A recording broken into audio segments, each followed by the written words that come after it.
Hello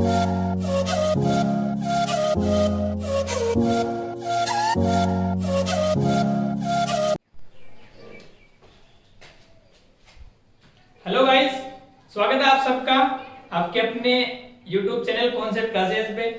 मैं रवि वर्मा आज आपको पढ़ाने जा रहा हूँ प्रत्यावर्त धारा का एक अच्छा सा टॉपिक, जिसमें हम सीखेंगे पूर्ण चक्र का औसत मान, average value of complete cycle. ठीक है, इसके बाद हम लोग पढ़ेंगे हाफ साइकिल का, अर्ध चक्र का। अभी फिलहाल हम पढ़ेंगे पूर्ण चक्र का औसत मान। एक बार आप समझें थोड़ा सा पूर्ण चक्र क्या। हमने पिछली क्लास में पढ़ा था कि जो प्रत्यावर्त धारा है वो किस प्रकार से चलती है, यहां से लेकर यहां तक। ठीक है, ये कौन था आपके पास, समय था, या आपके पास धारा थी, अथवा कौन था, वोल्ट था। अगर धारा की बात करें तो आई लेना, वोल्ट की बात करें तो वी लेना। ये कौन सा मान, पॉजिटिव मान, ये कौन सा मान, नेगेटिव मान। ये कौन था, यहाँ पे 0 था, यहाँ कौन था, t/2 था, और यहाँ कौन था, t था। ठीक, अब आपको पता है यहां से लेकर यहां तक ये अर्धचक्र है, धनात्मक अर्धचक्र। ये कौन सा, ऋणात्मक अर्धचक्र। हमने कौन से चक्र का औसत मान निकालना है यहाँ पे, पूर्ण चक्र का। पूर्ण चक्र क्या 0 से लेकर t तक होगा, बिल्कुल से 0 से लेकर t तक होगा। तो देखो क्या करते हैं, औसत मान बेसिकली होता क्या है, हम लोग क्या करेंगे, प्रत्यावर्ती धारा का दार्शनिक मान लेंगे। क्या लेंगे, प्रत्यावर्ती धारा का दार्शनिक मान लेंगे, और उसे क्या निकाल लेंगे, माध्य मान निकाल लेंगे या औसत निकाल लेंगे। तो वो कौन सा मान होगा, पूर्ण चक्र का औसत मान होगा। ठीक है, तो सबसे पहले हम क्या लिखेंगे, प्रत्यावर्ती धारा के औसत मान को लिखते हैं हम लोग आई एवरेज से लिखते हैं, आई एवरेज से। Okay, I average equals to, इसलिए आपको थोड़ा ध्यान से सुने, औसत मान क्या करेंगे, आई एवरेज। ठीक, ओके। अब हमें क्या करना है, पूर्ण चक्र का औसत मान निकालना है। औसत का फॉर्मूला क्या होता है, औसत एवरेज का फॉर्मूला क्या होता है, राशियों का योग बटा राशियों की संख्या। आप लोगों ने 11वीं क्लास में सीखा होगा, योग का मतलब होता है समाकलन करना। योग का मतलब क्या होता है, समाकलन करना। तो बताओ योग कहां से कहां तक, 0 से t तक। किसका योग, धारा का अथवा वोल्टा का। तो हम लोग क्या लेंगे, धारा का दार्शनिक मान लेंगे और उसका योग कर देंगे कहां से कहां तक, 0 से t तक कर देंगे। और योग करने का मतलब होता है समाकलन करना, और उसकी लिमिट हो जाएगी कहां से कहां तक, 0 से t तक। तो सबसे पहले ऊपर क्या लिखेंगे, राशियों का योग। योग मतलब समाकलन कहां से कहां तक, 0 से t तक। और राशि कौन सी है, धारा था, वोल्ट था, तो आप क्या लिखेंगे, धारा। ओके, और किसके साथ में, dt के साथ में। ये कौन होगा, राशियों का योग। नीचे डिवाइडेड बाय राशियों की संख्या चाहिए, अरे समय तो चाहिए टोटल, मतलब कहां से कहां तक, 0 से t तक। तो आप क्या लिख देंगे, 0 से t और dt। यहां राशि आएगी, यहां केवल संख्या आएगी, तो राशियों का योग बटा राशियों की संख्या। ओके, अब हमें जो धारा लिखनी है, यहां i का तात्कालिक मान लिखना है। तो आप जानते होंगे, मैंने पिछले लेक्चर में सिखाया था आपको कि धारा जो तात्कालिक मान होता है उसकी वैल्यू होती है i equals to I M sine omega T. बोलो कितना होता है, i equals to I M sine omega T. तो आप बताओ i की वैल्यू कितनी रखेंगे, इतनी रख देंगे। सोल्व करते हैं, बताओ क्या हो जाएगा, i एवरेज इक्वल्स टू, बोलिए कौन, 0 से t। i की वैल्यू रख दो कितनी, आई एम साइन ओमेगा टी। तो बोलो कितनी, आई एम साइन ओमेगा टी, और साथ में कौन, dt डिवाइडेड बाई, बोलो कहां से कहां तक, 0 से t, और साथ में कौन, dt। कोई समस्या किसी को, नहीं समस्या, चलते हैं आगे। हमें समाकलन सोल्व करना है, कुछ नहीं करना। अच्छा, समाकलन किसके सापेक्ष करना है, समय के सापेक्ष, t के सापेक्ष। तो जो t के पद है वो रहेंगे अंदर, बाकी आ जाएंगे बाहर। तो बताओ आई एवरेज इक्वल्स टू बताओ बाहर कौन आएगा, बाहर आ जाएगा आपके पास केवल कौन, आई एम। समाकलन होगा किसका, साइन ओमेगा टी का, क्योंकि ये t का फॉर्म है। तो बताओ समाकलन किसका, 0 से t, बताओ किसका, साइन ओमेगा टी dt का समाकलन। ओके, इसका हम लोग क्या कर देंगे, समाकलन, नीचे डिवाइडेड बाय। आप देखिए यहां पर आपको क्या दिख रहा है, 1 दिखाई दे रहा है। क्या दिखाई दे रहा है, कुछ नहीं होने का मतलब 1 होता है। और आप जानते होंगे 1 का समाकलन वही होता है जिसके सापेक्ष आप कर रहे हैं। ये 1 मतलब नियत होता है, तो नियत का समाकलन वही होता है जिसके सापेक्ष कर रहे हैं। ये आप लोग क्या लिखेंगे, नियत इनटू x, या नियत इनटू r, या नियत इनटू t। तो नियत कौन है यहाँ पे, 1, और इसका समाकलन वही जो इसका सापेक्ष कर रहे हैं। किसके सापेक्ष कर रहे हैं, t के सापेक्ष। तो कौन आ जाएगा आपके पास, t, और लिमिट कहां से कहां तक, इसकी 0 से t तक। कोई डाउट किसी को, चलते हैं हम लोग आगे। ओके, आगे देखिए, आई एवरेज, बोलो कौन, आई एवरेज इक्वल्स टू, बताइए इधर का कौन, आई एम। नीचे देखते हैं, जीरो से टी, टी और जीरो से टी। जब हम लोग यहाँ पे लिमिट पुट करेंगे तो अपर limit minus lower limit, upper limit कौन है टी, और टी माइनस जीरो कितना जाएगा टी, तो नीचे कौन आ गया आपके पास टी।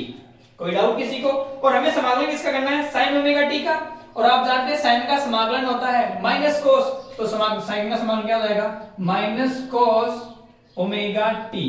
और आप देखिए यहाँ पर टी का गुणांक भी है, और आप जानते हैं अवकलन में गुणांक आता है गुणा में और समाकलन में जाता है भाग में। तो बताओ भाग में कितना जाएगा, भाग में आ जाएगा आपके पास ओमेगा, और इसकी लिमिट कहां से कहां तक, जीरो से टी तक। कोई समस्या आपको?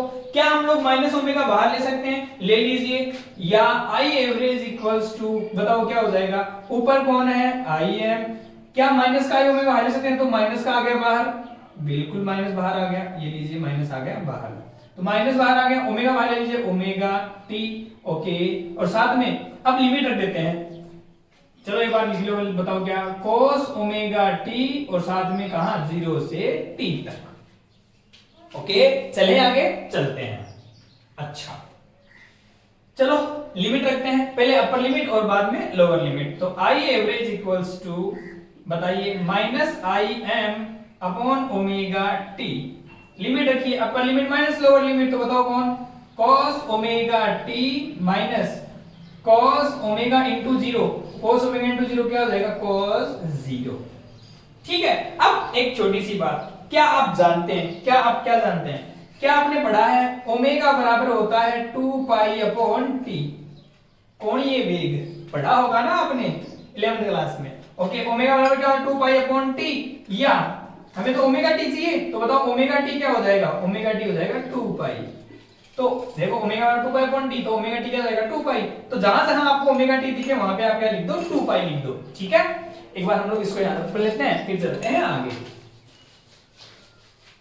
आपको जहां जहां ओमेगा टी दिखे वहां वहां क्या रख दो आप लोग, 2 पाई रख दो। तो बताओ क्या, आई एवरेज, बोलो कौन, आई एवरेज। ये आई एवरेज पूर्ण चक्कर का चल रहा है, इसलिए हमने लिमिट कहां से कहां तक लगाई, 0 से t तक। सोचो अर्ध चक्कर होता तो लिमिट लगाते 0 से t/2 तक, धनात्मक चक्कर के लिए, और ऋणात्मक के लिए t/2 से t तक लगाते। चलो आई एवरेज इक्वल्स टू, बताओ भाई साहब, ओमेगा टी की जगह क्या रख दो आप, 2 पाई रख दो। तो बताओ ऊपर कौन, माइनस का आई एम, नीचे ओमेगा टी की जगह रखना आपको 2 पाई, ये नीचे 2 पाई। आगे चलिए, cos omega T, cos omega T की जगह क्या रखना है 2 पाई, तो cos 2 पाई, फिर माइनस cos 0। ओके, क्या आप जानते हैं, आप क्या जानते हैं, cos 0 की वैल्यू 1 होती है, बिल्कुल आप जानते होंगे। और आप जानते होंगे शायद cos 2 पाई की वैल्यू भी कितनी होती है, 1 होती है, क्योंकि 0 बोल दो, 2 पाई बोल दो, 4 पाई बोल दो, 6 पाई बोल दो, जितनी बोलो वो सारी चीजें सेम ही होती है। यहां देख लो एक बार आराम से, ये कौन होता है, 0 भी होता है, ये 90, यहां तक 180, अरे हाँ ना, ये 270 और ये 360, 360 मतलब 2 पाई, तो 2 पाई कहां आया, 0 पे आया, मतलब 0 बोल दो, 2 पाई बोल दो, 4 पाई बोल दो, कुछ भी बोल दो इसको। ठीक है, तो cos 0 भी 1 होता है, cos 2 पाई भी 1 होता है। तो बताओ अंदर क्या बचेगा, अंदर हो जाएगा I average equals to minus का आई एम अपॉन 2 पाई, और साथ में 1 माइनस 1, और 1 माइनस 1 कितना हो जाएगा, 0। तो बताइए आई एवरेज कितना प्राप्त हुआ, 0 एम्पियर प्राप्त हुआ। कितना प्राप्त हुआ, 0 एम्पियर। तो याद रखेंगे, क्या याद रखेंगे, कि प्रत्यावर्ती धारा के पूर्ण चक्कर का औसत मान कितना प्राप्त होता है, 0 प्राप्त होता है। तो क्वेश्चन कई बार आया हुआ है, सिद्ध कीजिए प्रत्यावर्ती धारा के पूर्ण चक्कर का औसत मान कितना होता है, 0। अगर आप लोग यहाँ वोल्टेज लिखते तो आप क्या लिखते हैं, यहाँ पे V एवरेज, यहाँ लिखते V VT, यहाँ पर Vm sin omega t, same to same चलता, और लास्ट में आगे क्या लिख देते आप लोग, यहाँ आता आपके पास V एवरेज, वो कितना हो जाता, 0 वोल्ट हो जाता। बात समझ गए आप लोग? तो याद रखें प्रत्यावर्ती धारा के पूर्ण चक्कर का औसत मान हमेशा कितना प्राप्त होता है, 0 प्राप्त होता है। ओके, एक बार आप लोग यहां तक कीजिए, फिर हम लोग चलते हैं अगले लेक्चर में। अगला जो टॉपिक है वो है प्रत्यावर्ती धारा के धन अर्ध चक्कर का औसत मान। ठीक है, चलो चलते हैं। वही हमें वेव चाहिए, ये लीजिए साइन वेव बना लिया हमने, ये लीजिए यहां से लेकर यहां तक, ये पूर्ण चक्कर हो गया, ये कौन प्लस, ये कौन माइनस, यहां समय 0, यहां आई हो सकता है अथवा वोल्टा हो सकता है। ये कौन होगा, 0 समय होगा, यहां कंप्लीट चक्कर पूरा हो गया, आवर्तकाल t होगा। ये आधा चक्कर दिखाई दे रहा, यहां क्या होगा, t/2 होगा। यहाँ t/4 होगा और यहाँ 3t/4 होगा। ओके, अब आप मेरे को बताइए, हमें तो क्या चाहिए, धन अर्धचक्र का औसत मान। तो बताओ धन अर्धचक्र कहां से कहां तक है, 0 से लेकर t/2 तक है। तो बताओ जो समाकलन की लिमिट थी वो कहां से कहां तक हो जाएगी, 0 से t/2 तक हो जाएगी। अगर ऋण अर्धचक्र का औसत मान पूछता तो लिमिट कहां से कहां तक, t/2 से t तक हो जाती। ठीक है, चलो चलते हैं। तो हमें क्या करना है, धन अर्धचक्र का औसत मान निकालना है। तो क्या लिखेंगे आप, आई एवरेज। ओके, चलो वही औसत निकालना है, राशियों का योग बटा राशियों की संख्या, लेकिन इस बार कौन चक्र में, अर्धचक्र में। तो बताओ अर्धचक्र में राशियों का योग कहां से कहां तक करेंगे, 0 से t/2 तक करेंगे तो लिमिट हो जाएगी। तो समाकलन की लिमिट बताओ कहां से कहां तक, 0 से t/2 तक। धारा ले रहे हो तो धारा लिखेंगे और साथ में कौन, dt डिवाइडेड बाई राशियों की संख्या, केवल समय लिखना है यहां तक। तो बताओ कौन हो जाएगा, 0 से t/2 और कौन, dt। कोई डाउट किसी को। वही आई की वैल्यू जानते हैं, धारा का जो तात्कालिक मान होता है, क्योंकि आई का जो तात्कालिक मान होता है वो कौन होता है, आई एम साइन ओमेगा टी। तो कुछ नहीं करना, ये वैल्यू यहाँ रखनी है और आगे सोल्व करना है। तो ये वैल्यू यहाँ पटक दीजिए। तो आई एवरेज कितना प्राप्त होगा, वो होगा आपके पास 0 से t/2। आई की वैल्यू रख दो यहाँ पे, बताओ कितना, आई एम साइन ओमेगा टी, साथ में कौन, dt डिवाइडेड बाई कौन, 0 से t/2 और कौन, dt। आसान है, बहुत आसान है। चलते हैं आगे। ओके, वही हमें तो समाकलन करना है, लेकिन समाकलन किसके सापेक्ष, t के सापेक्ष। तो जो नियत है उसको ले लो आप बाहर। बताओ क्या हो जाएगा, आई एवरेज इक्वल्स टू, बाहर कौन आएगा आपके पास, आई एम। ओके, अच्छा, और नीचे देख लीजिए। चलो ऊपर कौन बचा, 0 से t/2, बहुत बढ़िया सर। साथ में कौन, sign omega T, sign omega T, और साथ में कौन, dt। अच्छा, नीचे देखो 0 से t/2, क्या आप लोग यहाँ 1 मान सकते हैं, और 1 का समाकलन वही होता है जिसके सापेक्ष आप करते हैं। तो बताओ 1 का समाकलन कौन होगा, t होगा, और इसकी लिमिट कहां से कहां तक होगी, 0 से t/2 तक होगी। चलिए आगे सोल्व करें, चलो सोल्व करते हैं। तो अगला क्या होगा, आई एवरेज इक्वल्स टू, ऊपर कौन है, आई एम, नीचे कौन आएगा, देखो 0 से t/2 लिमिट है, पहले अपर limit minus lower limit. Upper limit कितनी है, t/2, लोअर लिमिट कितनी है, 0, तो t/2 माइनस 0 t/2, तो नीचे तो कौन बचेगा, t, और बाई 2 चला जाएगा ऊपर। तो बताओ यहाँ क्या बचा, im अपॉन t/2। ओके, फिर हम लोग लिमिट समाकलन सॉल्व करते हैं इसका। साइन का समाकलन होता है माइनस कोस, तो क्या, माइनस कोस ओमेगा टी, और t का गुणांक ओमेगा है तो गुणांक आएगा भाग में ओमेगा, और लिमिट कहां से कहां तक, 0 से t/2 तक। बहुत आसान है, सेम पिछला का जो हमने किया था। चलो आगे चलते हैं। आई एवरेज, बोलो आई एवरेज कितना हो जाएगा, आई एवरेज, क्या ओमेगा को बाहर ले सकते हैं, माइनस ओमेगा ले लीजिए बाहर, तो माइनस का 2im डिवाइडेड बाई ओमेगा ले लो बाहर, तो ओमेगा टी। अंदर कौन बचेगा, अंदर बचेगा आपके पास cos ओमेगा टी, अच्छा cos ओमेगा टी, और लिमिट कहां से कहां तक, 0 से t/2 तक। आसान है, जो हमने पिछला किया था वैसा का वैसा। Okay, I average equals to, देखो यहां माइनस का, अभी मैंने आपको बताया लिमिट रख दो, क्या रख दो, लिमिट। तो बताओ क्या, माइनस का 2im upon omega t, limit रखेंगे पहले अपर लिमिट माइनस लोअर लिमिट। तो अपर लिमिट ठीक है कितना कहेंगे, t/2, और लोअर लिमिट में 0, तो बताओ क्या हो जाएगा, cos ओमेगा t की जगह रखेंगे t/2 minus cos omega into 0, अरे ओमेगा इंटू 0 तो क्या हो जाएगा, cos 0। ओके, चलते हैं आगे। अच्छा, अब आप जानते हैं, आप क्या जानते हैं, ओमेगा इक्वल्स टू होता है 2π/t। तो बताओ t ले लो यहां, तो बताओ क्या हो जाएगा, ओमेगा t की जगह वैल्यू आ जाएगी कितनी, 2π। तो आप क्या करेंगे, ओमेगा t की जगह कितना रख दो, 2π रख दो, रख दीजिए। तो बताओ क्या हो जाएगा, आई एवरेज इक्वल्स टू, बताओ माइनस का 2im अपॉन ओमेगा t की जगह कितना रखना है, 2π, तो नीचे रख दो कितना, 2π। अंदर रखिए cos, कौन cos, ओमेगा t की जगह रखना 2π, तो ये लीजिए 2π, नीचे कौन है 2, माइनस कौन cos 0, क्या 2 से 2 कैंसिल हो गया? ओके, 2 से 2 कैंसिल हो गया, तो आई एवरेज कितना बचा? आई एवरेज माइनस का आई एम अपॉन पाई, और अंदर देखो यहाँ कौन बचा? कोस पाई, यहाँ बचा कौन? कोस 0। कोस पाई की वैल्यू थी -1, जानते हो कोस 180 -1, तो अंदर कितना? -1, और कोस 0 1, तो -1। क्या अंदर आप लोग देख रहे हो -2 हो गया, माइनस माइनस बाहर माइनस का प्लस हो जाएगा, तो बताओ आई एवरेज कितना हो जाएगा? आई एवरेज हो जाएगा प्लस का 2im अपॉन पाई। तो ये था मेरे प्यारे बच्चों आपके पास कौन सा मान?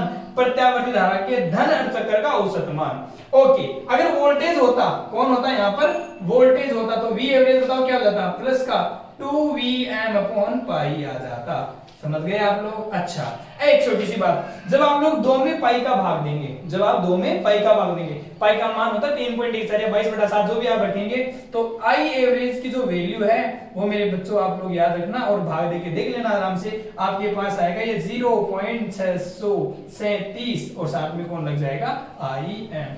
ये कौन सा मान आएगा? धारा का औसत मान। ठीक है, कौन चक्कर में? धन अर्धचक्र में। सोचो ऋण अर्धचक्र होता तो नोट कौन होता? ऋण अर्धचक्र होता। कौन चक्र होता? ऋण अर्धचक्र होता। तो बताओ ऋण अर्धचक्र के लिए ये प्लस ना हो क्या हो जाएगा? यहाँ पे माइनस, तो ऋण अर्धचक्र के लिए आई एवरेज की वैल्यू कितनी आ जाएगी? माइनस का 2im अपॉन पाई। ओके प्यारे बच्चों, तो ये था आपका एक छोटा सा प्यारा सा टॉपिक जिसमें हमने पढ़ा है औसत मान। हमने पहले पढ़ा पूर्ण चक्र का औसत मान कितना प्राप्त हुआ? 0। फिर हमने पढ़ा अर्धचक्र का औसत मान, वो कितना प्राप्त हुआ आपके पास? 2im अपॉन पाई, जिसकी वैल्यू होती है 0.637 im। एक छोटी सी बात, यहां से हमें क्या दिखाई दे रहा है? यहां से हमें दिखाई दे रहा है क्या कि प्रत्यावर्ती धारा के अर्धचक्र का जो औसत मान होता है वो अधिकतम मान का कितना गुना होता है? 0.637 गुना होता है, या आप बोल सकते हैं 2im अपॉन पाई होता है। ठीक है, ये चीजें आप लोग अवश्य ध्यान में रखेंगे, और बाकी जो चीजें हम लोग करेंगे अगले लेक्चर में। तब तक के लिए good bye, good luck. Okay बच्चों।